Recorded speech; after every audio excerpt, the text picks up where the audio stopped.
গরমের এক দুপুরে একটা কাক ভীষণ তৃষ্ণার্ত হয়ে জলের খোঁজ করছিল।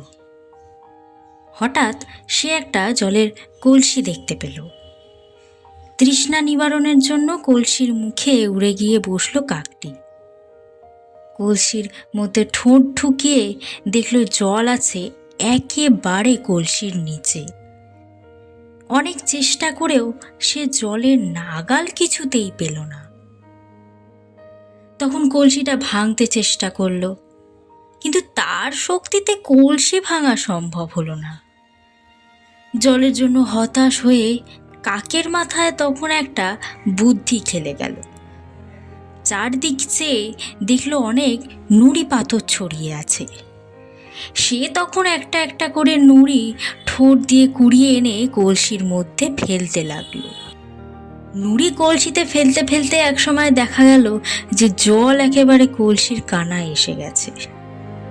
তখন তার আনন্দ খুবই হলো, কারণ বুদ্ধি খাটিয়ে জল তার প্রায় ঠোঁটের কাছেই চলে এসেছে। কাকটা তখন তার পরম তৃপ্তিতে জল খেয়ে তৃষ্ণা মেটালো।